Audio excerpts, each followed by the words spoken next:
Runaway brides of Reddit, what's your story? What was the final straw? How last second did you leave? Had a friend that didn't know she was the bride until she was halfway down the aisle. Her parents had arranged a marriage for her, common in her culture, and had told her that the family had all been invited to a cousin's wedding. My friend was told everyone was going to be wearing white for whatever reason, I don't remember. They arrived at the church just before the bride was scheduled to walk down the aisle. My friend, thinking they're late, wanted to slip in and stay in the back. Her father, however, takes her arm and they start walking up the aisle.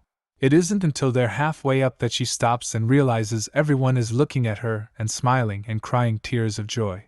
She turned to one of her aunts in the pew next to her and asked them who was getting married.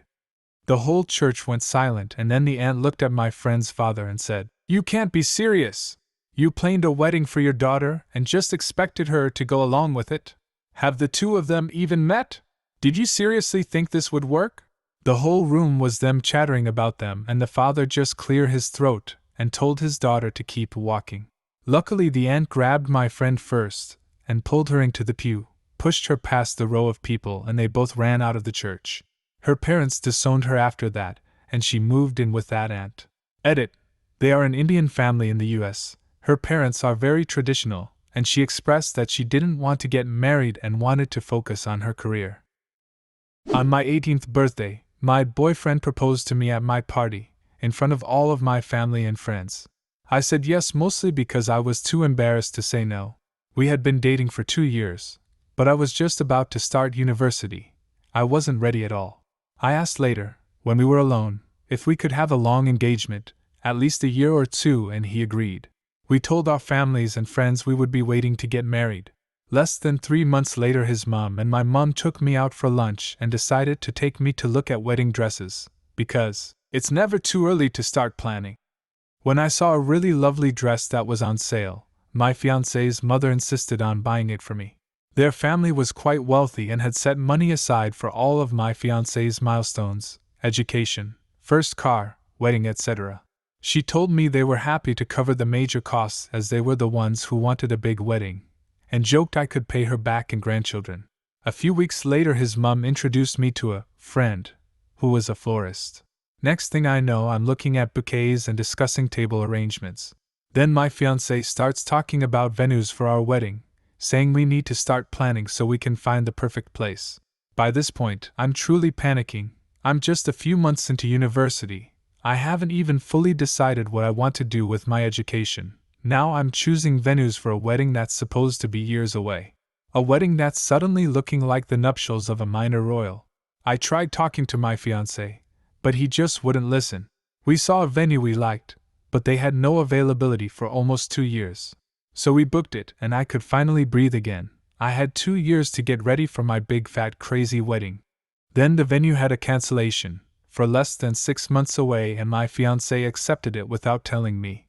Just cancelled our future date, and took the one that was now available. Then he arranged the entire wedding with the help of his mom, and mine, damn her helicopter ways, before telling me. When he told me everything was booked, I went mental. His reaction was that he'd gone with all of my choices re catering, venue, flowers, etc., and so I should be grateful that he dealt with all the stressful stuff. All I had to do was turn up.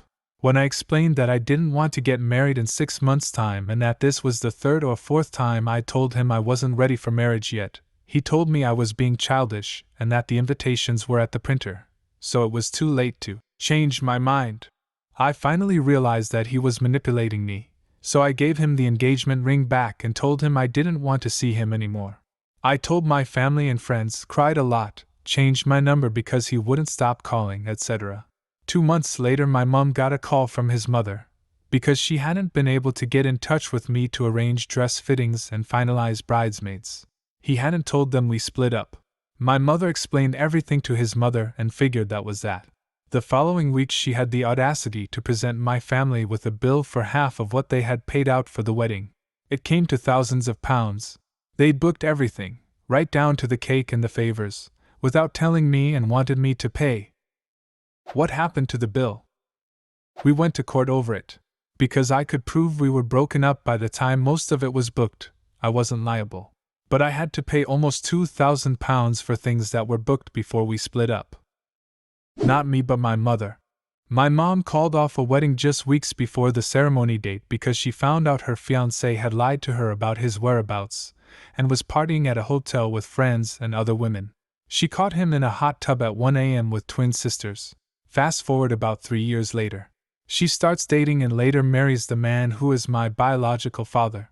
She said meeting the family was especially awkward when she discovered my father had 3 sisters, 2 of which were the twins she caught her ex-fiancé with in the hot tub. Oh, I bet that made Christmas dinners really awkward. She picked the only man those twins wouldn't dare to touch. Smart move. Boyfriend at the time had a female friend who, the night before her wedding, finally spilled to several friends, including him, that her fiancé had been emotionally and physically abusing her, and she wasn't sure she should get married. We'd all noticed her being distanced from us, but she'd deny every time that something was wrong. The next day, her family mobilized to get the word out to all her guests, and a bunch of her friends essentially forced themselves into the guy's house to get all her things back. My boyfriend was a cop, so had a duty to press charges or something on the guy. I was never clear on this part. The woman was pissed off at him for a while, but now a few years later is seeing someone great whom I've actually known forever and is quite a bit happier now. Plus, she knows her friends and family have her back and can get shit done.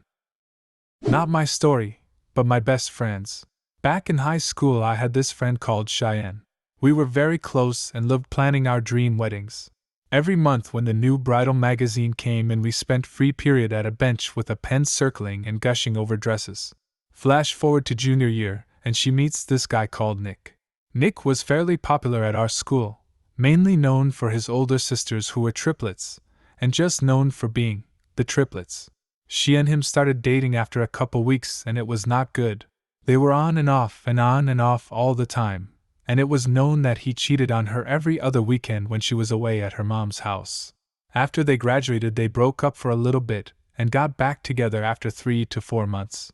Halfway through sophomore year of college Cheyenne starts acting very out of character. She started drinking pretty heavily and due to that we got in a fight and didn't speak for a year. When we did it was because she found out she was pregnant with Nick's baby and they were planning to get married. I was ecstatic and soon we regained our original closeness. I was going to be her mo and they were going to have a beautiful wedding in the mountains.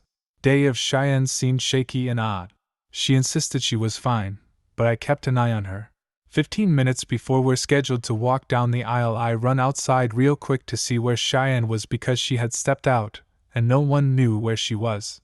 I get to the road close by and see a little pair of heels by. I leave the shoes in case she was planning on coming back and go tell the DOC.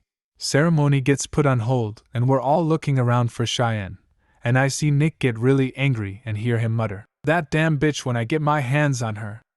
Now I don't know what the hell to do. I'm getting concerned for Cheyenne, worried she fell down the hill or something, so we have people looking all around. I smell something fishy and think that maybe she ran off, considering their past and what I just heard Nick say. I drive into town, which was just a 10-minute drive, more like a 1-hour-long walk, and see Cheyenne in her big white fluffy dress, easy to spot, walking into a bar. I go in to talk to her, ask her what the hell happened, and she confessed that Nick had been verbally, physically and sexually abusing her since high school. Apparently that morning he threatened her that if she didn't behave he'd kill her and her baby. I called the police immediately, notified the DOC to just cancel it all and that I found her, and drove her to the hospital. Long, messy trial later plus a restraining order. He was behind bars and she moved to Portland so she'd be close enough to her family but far enough away from him. Now she's getting remarried in September 2020, and her baby is now 4 years old and beautiful. Her name is Harmony. Heard a story from my mom about a friend of hers who planned on getting married. He was a great guy, very loving and responsible etc., but his one flaw was his terribly bad temper. Their quarrels were always so bad that she would come crying to my mom about how he yelled at her. My mom advised her friend to leave before it's too late, but the friend genuinely thought he would change. The day before the wedding he threw a tantrum so bad that he yeeted a whole table past her head. She nearly died. She canceled the wedding and never talked to him again. Not me, and I'm not sure it counts as Runaway, But my sister broke up with her fiancé 4 months before their wedding, which was already planned and paid for. I'll be honest, I don't know the full story. Even now, 18 months later, she still hasn't fully opened up to us about it. But I never really liked the guy. He was nice enough, but he absolutely could not handle his drink. He could never have a little drink. No, he had to drink the whole bar every time, then would come home and puke up over the entire house. He then had the audacity to complain whenever my sister would go out with her friends just for a couple of drinks, to the point where he eventually just stopped letting her go out altogether. His family was an absolute mess as well. His mom and stepdad were pretty cool, but they moved to Canada to pursue their dreams, leaving my sister and her fiancé in the hands of aunts and uncles who did not approve of her at all. His little brother was on-off with his teenage girlfriend he eventually knocked up, and who was always trying to one-up my sister too. Eventually, as far as she's told us, she just felt trapped by the guy. She was prohibited from hanging out with her friends, and was forced to go to family events with people who despised her. He made her distance herself from us, which I think was painful for her, as she essentially missed quality time with her new nephews at the time. He basically controlled every aspect of her life. Anyways, she unceremoniously dumped him on New Year's Eve, and cancelled the wedding then and there.